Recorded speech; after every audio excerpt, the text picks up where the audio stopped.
여러분 안녕하세요. 네, 한 주간 잘 보냈나요? 이제 개학이 얼마 남지 않았네요. 이제 곧 여러분을 볼 수 있을 것 같습니다. 기대가 되네요. 네, 오늘 3학년은 개학을 했거든요. 네, 자, 오늘은 지난 시간에 이어서 이제 명사절을 가진 않은 문장 지난 시간까지 봤었죠? 오늘은 관형사절을 가진 않은 문장부터 보도록 하겠습니다. 그런데 여러분, 선생님이 오늘은 9강이죠. 그래서 그 9강 자료를 올려놓았거든요. 그것을 출력해서 여러분, 지금 같이 진행을 해서 봐야 됩니다. 자, 먼저, 관형사절을 가진 않은 문장, 예시 문장을 보도록 하죠. 동생이 색종이로 만든 쟁반을 어머니께 선물했다. 자, 이 문장을 지금 선생님이 올려준 자료 여러분 지금 같이 보도록 하세요. 자, 거기 보면은 동생이 쟁반을 어머니께 선물했다.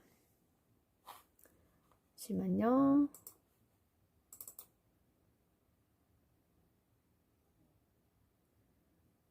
네. 네. 동생이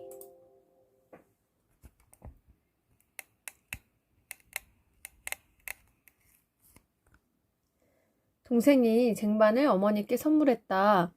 이 문장을 보면 동생이라는 것은 주어이고 쟁반을 목적어이고 어머니께 부사어이고 선물했다 서술어. 주어와 선술어가 각각 한 번씩만 쓰였기 때문에 혼문장이 되겠죠. 그런데 자, 동생이 색종이로 만든 쟁반을 어머니께 선물했다. 이것은요. 자, 누군가가 밑에 보세요. 동생일 수도 있겠죠. 근데 동생이 아닐 수도 있으니까 누군가가 색종이로 쟁반을 만들다라는 문장 보이죠? 네. 그럼 색종이로는 부사어, 쟁반은 목적어, 만들다 서술어. 그것도 혼문장이에요. 그런데 동생이 색종이로 만든 쟁반을 어머니께 선물했다. 이 문장은 견문장이에요. 왜냐하면 만든라는 서술어가 있고요. 선물했다라는 서술어가 두 번 등장하기 때문에 견문장인 거죠. 그런데 쟁반은 쟁반인데 어떤 쟁반? 색종이로 만든 쟁반. 그러니까 쟁반을 꾸미고 있죠. 마치 관형어처럼 역할을 하고 있거든요. 그래서 색종이로 만든 이 부분이 바로 관형사절이에요. 네, 교과서를 보면 교과서에도 이 부분을 관형사절이라고 제시를 하고 있습니다. 자, 그래서 여러분 다시 자료를 보면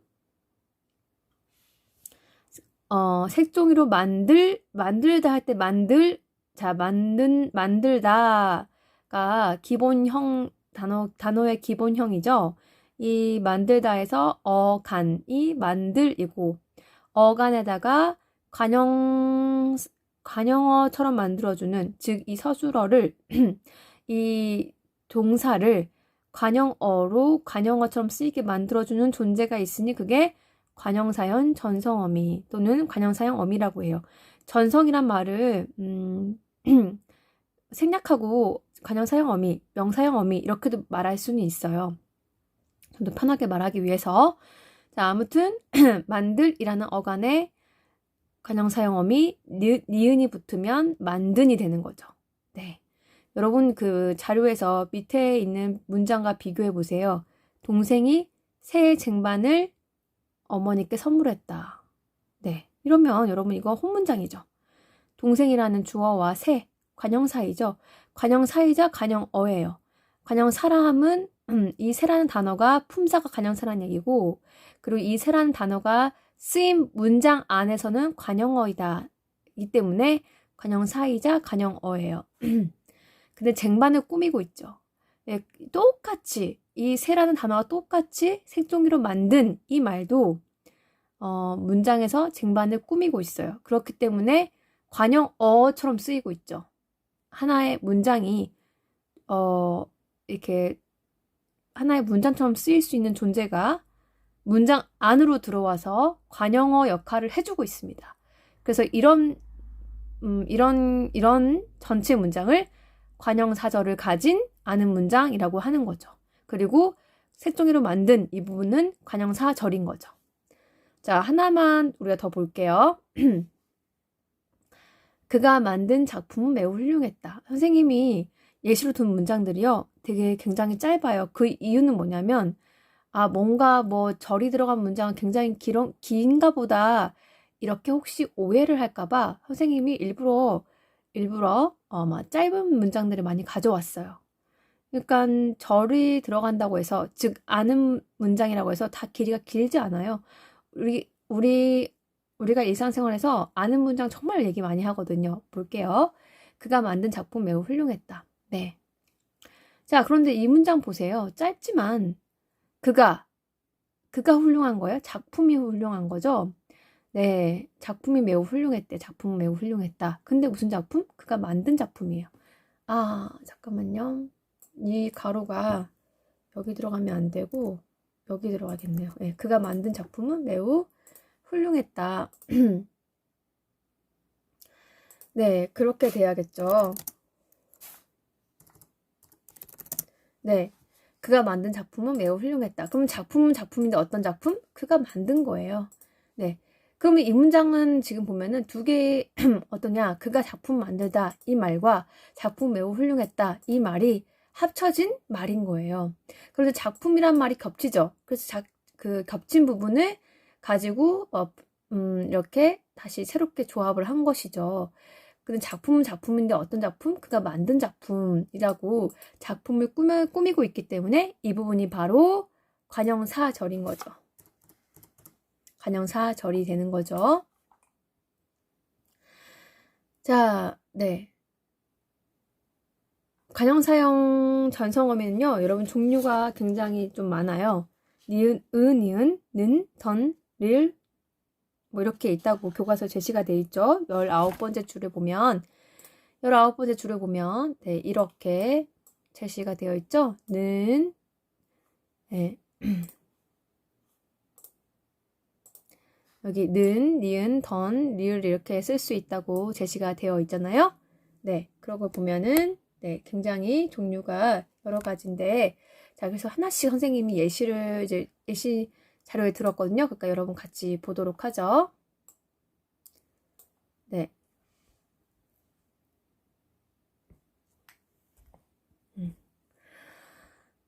그가 방금 본 거는 여러분 색종이로 만든 할 때 니은 전성어미 니은이 붙은 거, 그 다음에 여기도 니은이 붙은 거죠. 이제는 는이 붙은 거 볼 거예요. 는하고 니은은 뭐 같아요. 같은데 받침이 있는 어간으로 끝날 때는 니은이 쓰이고 받침이 없는 어간으로 끝날 때는 는이 쓰이는 거예요. 자, 보죠. 그를 걱정하는 사람 매우 많다. 이런 문장 충분히 있을 수 있겠죠. 뭐 친구여서 사람들이 걱정할 수도 있고 연예인이어서 걱정할 수도 있어요. 자, 그런데 사람이 매우 많은데 어떤 사람? 그를 걱정하는 사람. 자, 그를 걱정하는 이 부분이 바로 관형사절이에요. 자, 그럼 이 문장을 보면은 누군가가 그를 여기 사람이라고 했는데 누군가가 그를 걱정한다. 그리고 그 사람은 매우 많다는 거예요. 사람이란 부분이 겹치고 있죠. 그래서 어떤 사람인지를 표현하는 부분이 이렇게 들어가서 관형어 역할을 해주는 관형어를 하기 때문에 관형사절이 되는 거예요. 그래서 이 는은 바로 관형사형 전성어미 는이 되는 거죠. 자, 관형사형 전성어미 는이 들어간 문장 하나 더 볼게요. 정직한 학생이다. 굉장히 짧은 문장이죠. 네, 선생님 짧은 문장 예시 갖고 온다고 했죠. 멋진 학생이다. 근데 이것도 절이라는 얘기예요. 왜 절이냐? 자, 학생은 학생인데 그냥 학생이 아니고 멋진, 정직한. 근데 정직하다, 멋지다. 이거 막 동사잖아요. 네, 동사가 동사는 서술 원래 기능을 가지고 있기 때문에 동사가 지금 2번 나오는 거잖아요. 그러니까 지금 견문장인 거예요. 이 문장과 비교해 보세요. 이 학생이다. 뭐 김땡땡땡땡이 누구요? 그럼 이 학생입니다. 이렇게 얘기할 수 있잖아요. 그러면 이 학생이다 라고 했을 때 이는 관형사이자 관형어예요. 한 문장이죠. 그런데 이가 들어갈 자리에 지금 정직한이나 멋진이란 말이 들어갔어요. 그런데 이들은 학생이 정직하다, 학생이 멋지다, 이렇게 서술 기능을 가진 문장처럼 쓰일 수 있는 거예요. 근데 문장처럼 쓰일 수 있는 존재가 지금 삽입되어서 학생을 꾸며주고 있죠. 그러니까 만약에 문장으로 만든다면, 문장으로 풀면 어떻게 해요? 어떻게 되는 겁니까? 정직한 학생이다. 이렇게 원래 이런 문장이 있었는데 이 문장이 지금 학생을 꾸며주는 말로 바뀌면서 절이 된 것이죠. 네. 이해가 됐죠? 자, 그 다음에 관형사형 전성어미 던을 볼게요. 던. 네, 던은 여러분 과거의 의미를 더 지니고 있어요. 그러니까 과거를 담고 있어요. 자, 건강하던 강아지가 요즘 아프다. 네. 옛날에 그랬다는 얘기죠. 과거에 그랬는데 지금 아프다는 얘기예요.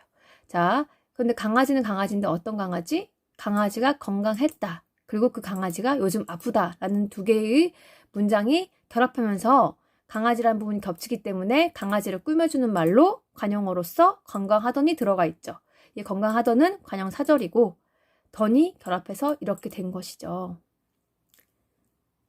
네, 이거를 선생님이 말한 부분 다시 이제 얘기해보자면 강아지가 강아지가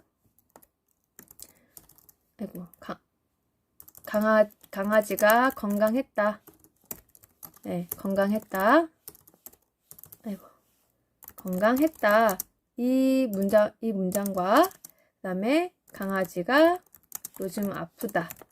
네, 이 두 개가 결합을 하면서 만들어진 문장이 되는 것이죠.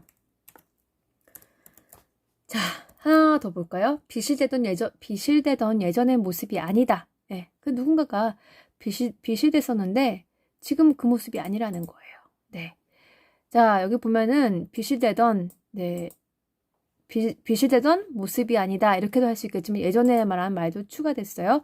자, 그 비실되던도 관형어이고 예전의 이것도 관형어이고 모습이 주어, 그 다음에 아니다가 서술어예요. 근데 이 부분은 바로 관형 사절이 되는 거예요. 모습은 모습인데 어떤 모습? 비실되던 모습이 아니다 라고 했으니까 과거에 그랬다는 것을 의미하고 있죠. 과거에 라는 의미를 갖고 쓰일 때는 던을 붙여주는 거예요. 네, 그래서 이것도 관형사절을 가진 않은 문장이 됩니다. 자, 이제는 관형사형 전성어미 리을이 쓰인 또는 을을 쓰인 것을 보도록 할게요. 자, 나 할 말 있어. 이 말 정말 많이 쓰잖아요. 할 말 있으니까 나와봐. 내가 할 말이 있다. 이런 말 잘 쓰죠. 자, 그런데 말은 말인데 어떤 말? 할 말이에요. 할 말. 말을 꾸며주고 있죠. 근데 이 할이 서술 기능을 가지고 있어요. 자, 보세요. 하라는 말, 하다라는 말이죠. 하다. 말은 말인데 내가 해야 될 말, 할 말, 그 말이기 때문에 서술 기능이 있어요. 그럼 말을 하다와 말이 있다라는 이 말이 이제 내포된 말인 거죠. 말을 하다라는 말이 이 말이 할 말이 있는 거잖아요. 여기가 바로 이제 관형사형 어미 리을이 쓰여서 관형사절을 만들어주고 이 관형사절이 지금 문장 속에 삽입 들어가 있는 것이죠. 그래서 안긴 것이고 이 전체 문장은 아는 문장이 된 것이죠. 할 말이 있어, 할 말이 있다. 이렇게 관형사절을 가진 아는 문장을 만든 거예요. 자, 하나 더 볼게요. 먹을 것이 많다. 네, 먹을 것 많으면 좋겠죠. 절제도 필요하지만요. 네, 먹을 것이 많다. 자, 무엇이 많다예요. 뭐 이것이 많다 이럴 수 있어요. 근데 어떤 것? 먹을 것이 많다는 거예요. 이 말도 정말 많이 쓰는 거, 먹을 거 있냐? 뭐 많이 쓰는 말이죠. 이게 다 지금 아는 문장이었어요. 네. 자, 먹다라는 동사 어감 먹에다가 관형사형 전성어미 을이 결합해서 먹을이 되고 이것이 지금 것을 꾸며주면서 것은 의존명사죠. 의존명사기 때문에 반드시 앞에 관형어가 와야만 말이 제대로 성립되는 것이잖아요. 그래서 먹을이 관형어, 즉 관형사절인데 관형어로 문장 속에 안겨 있죠. 먹을 것이 많다라고 해서 한 문장을 만들고 있습니다. 자, 이것은 비교해 보세요. 새 것이 많다. 자, 이럴 때는 뭐예요? 것은 것인데 어떤 거? 새 것이 많다고요. 이 새는 관형사이죠. 관형사이자 관형어로서 문장 속에 있고, 이것은 홍문장이지만 먹을 것이 많다는 이거 먹으리 서술 기능을 가지고 있기 때문에 견문장, 아는 문장이 되는 거예요. 글자 하나 차이로 이렇게 이것은 견문장, 이것은 그냥 홍문장이 되는 것입니다. 자, 여러분, 선생님이 관형사절을 가진 아는 문장 설명을 열심히 했어요. 이 관형사절을 가진 아는 문장을 이해하는 것이 굉장히 중요해요. 왜냐하면 우리 문장에서 정말 관형사절을 가진 아는 문장이 많이 쓰이고 있고요. 책에서뿐만 아니라 우리가 말을 할 때도, 일반적인 말을 할 때도 많이 쓰이고 있기 때문에 이 예시들 또한 이 개념을 정확하게 이해해야 다른 것들이 잘 이해가 되고요. 그렇습니다. 자, 이제 그러면 부사절을 가진 아는 문장을 보도록 할게요. 자, 부사절을 가진 아는 문장. 네, 책을 보면 책에 도라지꽃이 빛깔도 곱게 피어있다. 이 문장이 지금 나와 있는데요. 네. 책하고 똑같은 예시를 넣어놨기 때문에 여러분 같이 여기 자료를 보도록 하겠습니다. 도라지꽃이, 여기 먼저 비교 문장을 보죠. 도라지꽃이 한가득 피어있다. 네. 뭐, 예쁘겠죠? 그런데 도라지꽃이 여기 주어져. 피어있다. 서술어죠. 그리고 한가득은 한가득이라는 단어가 존재하죠. 부사예요. 부사이자 문장 안에서는 부사어가 되죠. 이 말은 마치 뭐냐면, 네, 아무튼 그렇습니다. 단어로 치면은 부사어이고, 성분이 무엇이냐로 하면 부사어가 되는 것이죠. 네. 자, 그러니까 이 한가득이 들어갈 자리에 빛깔도 곱게라는 말이 지금 들어가 있다는 얘기예요. 그쵸? 도라지꽃이 피어있다. 이렇게 하면 간단한데, 어떻게 피었는지 얘기를 좀 더 이제 구체적으로 하고 싶으니까 무슨 말이 들어가요? 빛깔도 곱게. 피어있긴 한데 빛깔도 곱게 피어있대. 어떤 거? 도라지꽃이. 자, 그러면 피어있다를 꾸며주고 있으니까 부사어인데, 전체로 봤을 때는, 이제 문장 전체로 봤을 때는 빛깔도 곱게라는 부분이 부사어인데,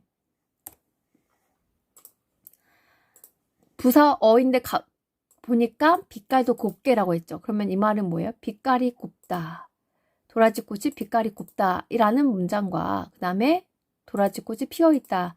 이 문장이 지금 결합하면서 겹치는 부분은 이렇게 밖으로 나오고,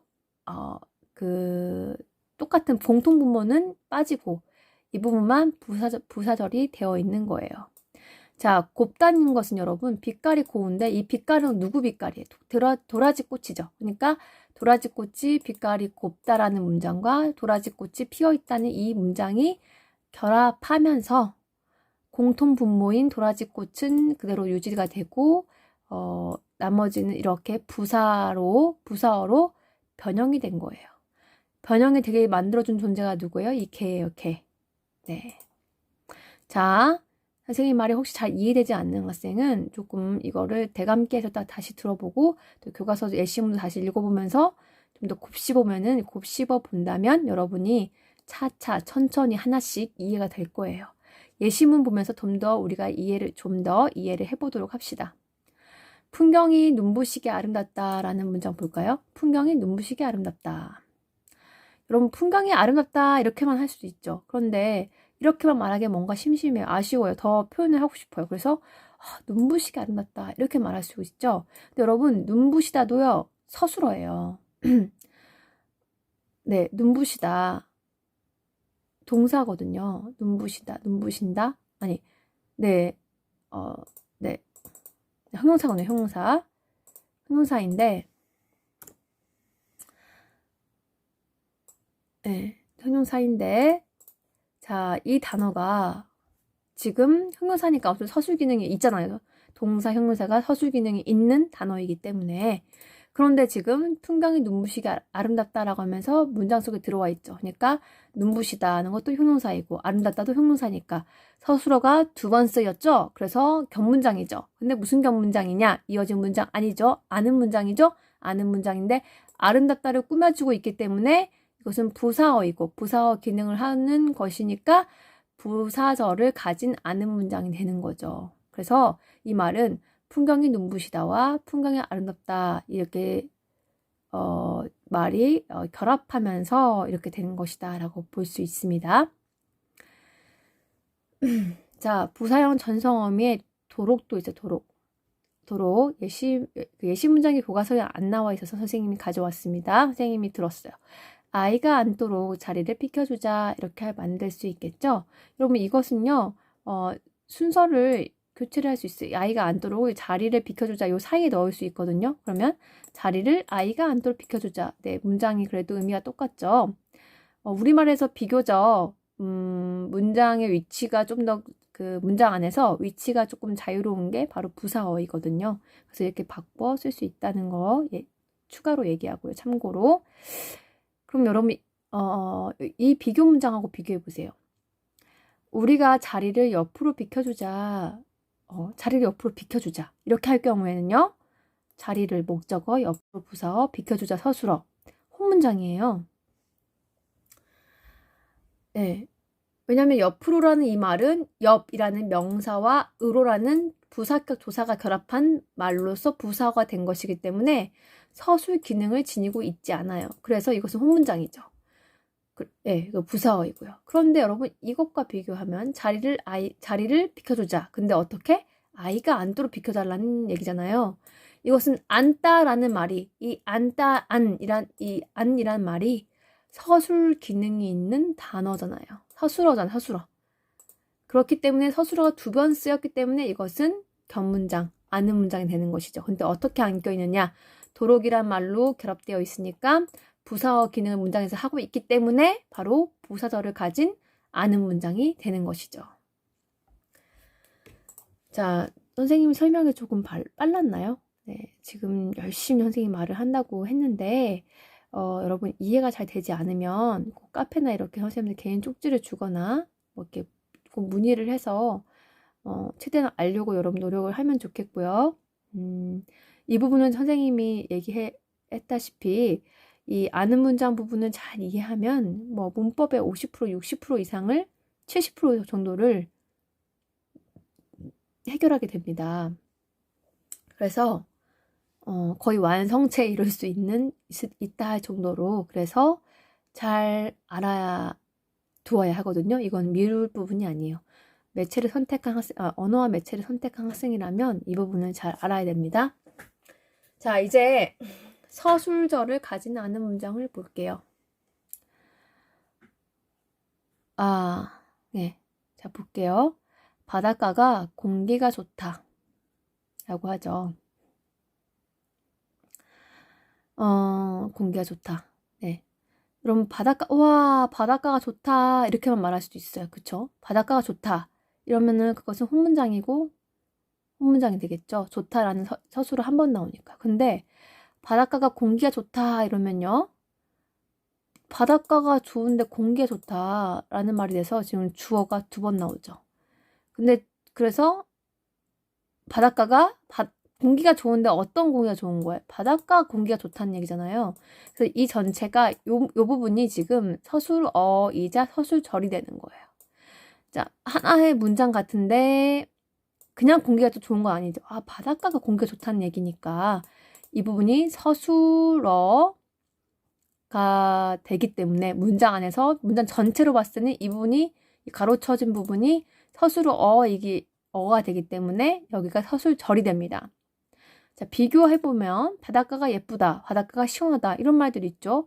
바로 그 자리에 지금 얘네들이 들어가 있기 때문에 얘네들은 서술절이 되는 거예요. 그러니까 문장 안에서 어떤 역할, 어떤 기능을 하냐에 따라서 명사절, 관형사절, 그 다음에 부사절, 그 다음에 서술절 이렇게 되는 것이죠. 여기도 보세요. 그녀가 마음이 아프다, 그녀가 마음이 기쁘다, 그가 괴롭다, 그가 행복하다. 뭐 이런 식으로 문장을 만들 수 있는데 얼마든지 만들 수 있겠죠. 그가 입이 아프다, 뭐 이렇게도 할 수 있고요. 그가 손이 아프다, 이렇게도 할 수 있겠죠. 그런데 자, 이럴 경우 다 뭐라고요? 이 뒷부분이 다 서술절이에요. 마음이 아프다, 마음이 기쁘다, 마음이 괴롭다 이 부분이 서술절이 되는 거예요. 왜냐하면 앞에 얘가 있으니까요. 주어가 있는데 또 이렇게 결합을 할 수 있는 문장이 오기 때문에 또 주어 서술어 구성의 문장이 오니까 이 부분이 바로 서술어가 되는 거죠. 그녀가 상태가 어떠냐? 그녀가 마음이 아프다는 거니까요. 그녀를 설명하는 말이 지금 얘네들이니까요. 그녀가 마음이 기쁘다고요. 그러면 그녀가 뭐뭐 하다라는 전체 문장을 봤을 때는 그녀가 뭐뭐 하다라는 문장이 되는 거잖아요. 그러니까 결국 이 부분이 서술어 기능을 해주기 때문에 바로 서술절이 되는 겁니다. 이해가 됐나요, 여러분? 네. 자, 그 다음에 인용절을 볼게요. 자, 인용절을 볼 때는 우리 교과서 부분 같이 보도록 할게요. 자,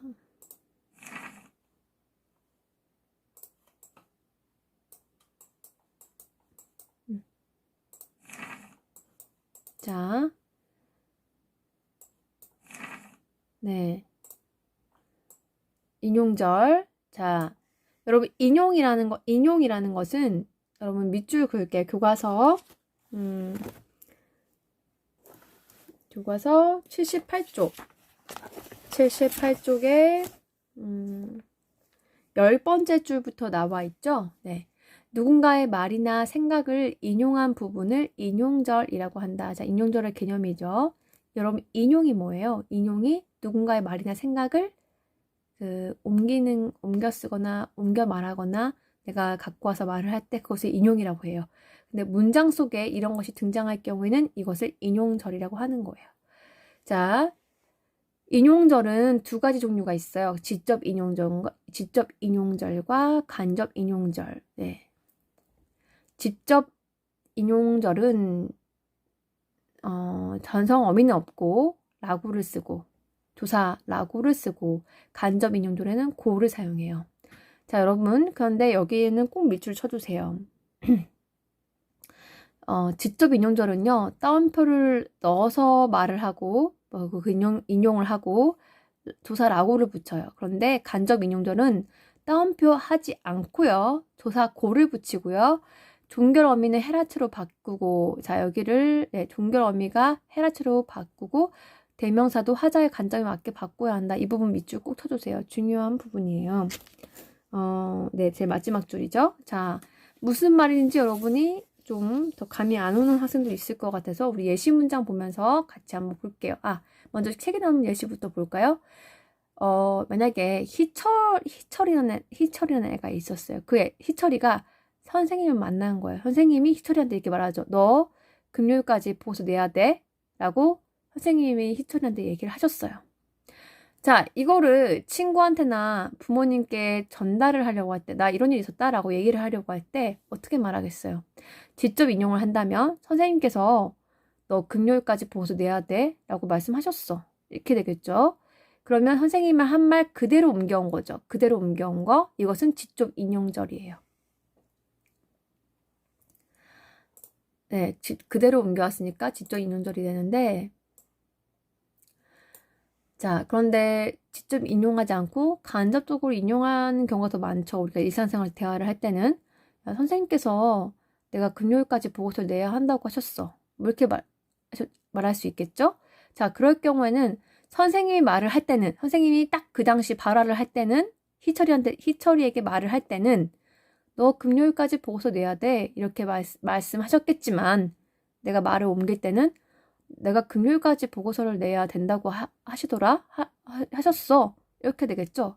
자, 여기서는 라고를 쓰지만 여기서는 고를 쓰죠.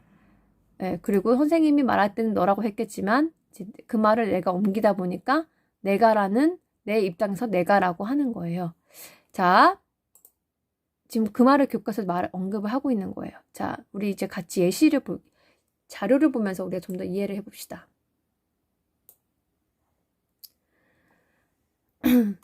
네. 보이나요, 여러분? 자, 동원이가 민호에게 배가 아프다고 말했다. 자, 아마 상황은 이랬겠죠. 동원이가 있고 민호가 있네. 동원이가 민호한테 나 배 아파. 저 배가 아파요. 뭐 이런 식으로 말을 했겠죠. 자, 이것을 누가 옮겨서 말을 한다고 하면 동원이가 민호에게 배가 아프다고 말했다. 자, 말을 그대로 옮긴 게 아니라 간접 인용이에요. 네, 이럴 경우 이제 자신이 라고 말을 넣을 수도 있겠죠.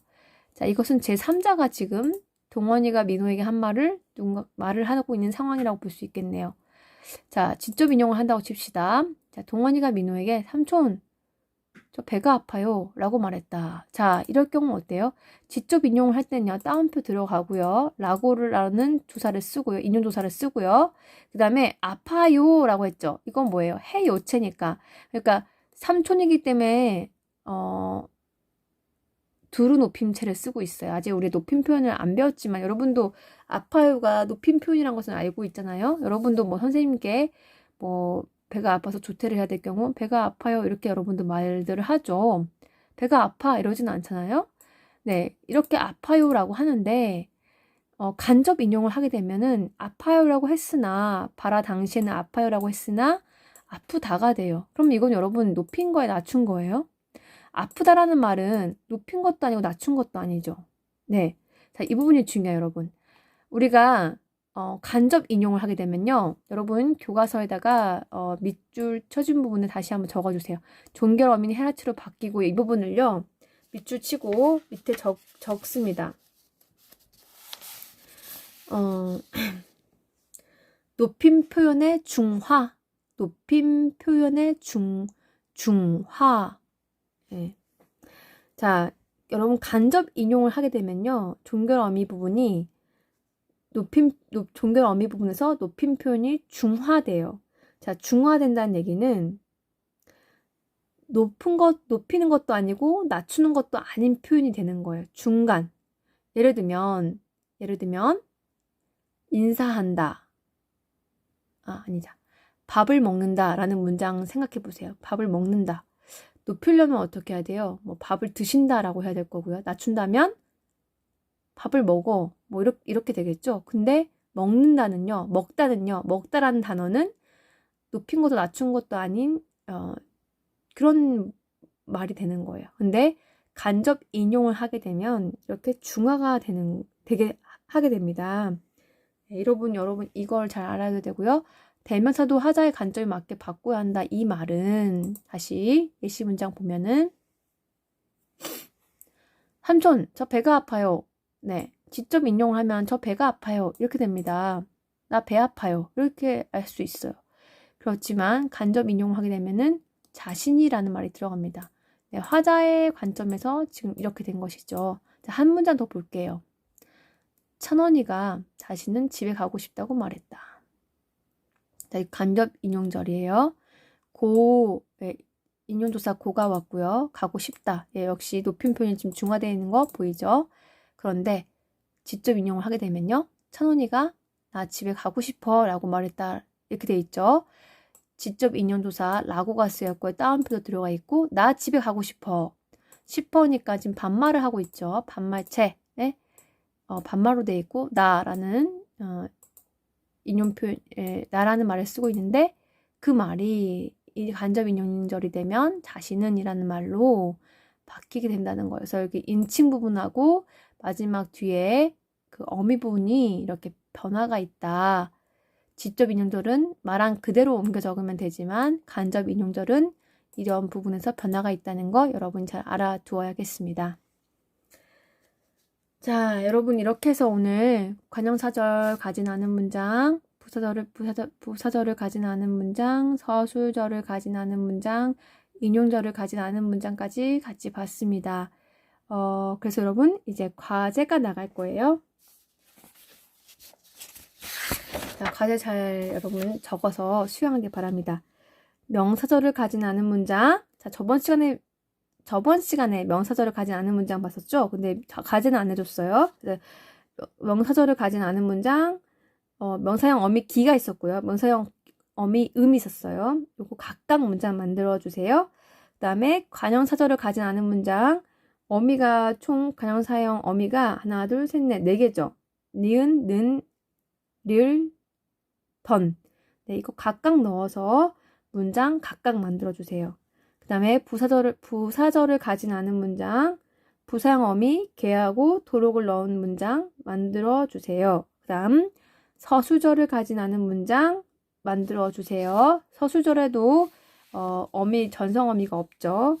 그 다음 인용절을 가진 않은 문장도 만들어 주세요. 2개. 직접 인용절과 간접 인용절. 그럼 여러분 총 몇 개의 문장을 만들어야 하냐면 총 11개의 문장을 만들어야 돼요. 네, 여러분 잘 하니까 네, 또 고민하면서 또 고민하는 사람도 있고 쉽게 뭐 해낼 수 있는 사람도 있겠지만 어쨌든 11개의 문장을 여러분 만들어 주어야 되는데 만들 때 여러분이 새롭게 문장을 만들어야 돼요. 그러니까 교과서에 있거나 선생님이 준 예시 말고 다른 서술어나 이렇게 써가지고 만들어야 되고요. 또 앞사람이 먼저 책에 올려가 사진 찍어서 올린 거 그대로 쓰면 안 되고요. 앞에 제출한 사람과 내용이 되도록이면 겹치지 않도록 해서 만들어주세요. 그러면 여러분 공책에 해도 되고 아니면 책에 하고 싶다면 책의 각 부분 옆에다가 뭐 아랫부분에 과제라고 표시하고 여러분이 11개 문장을 각각 올려줘도 됩니다. 네, 여러분 수고했어요.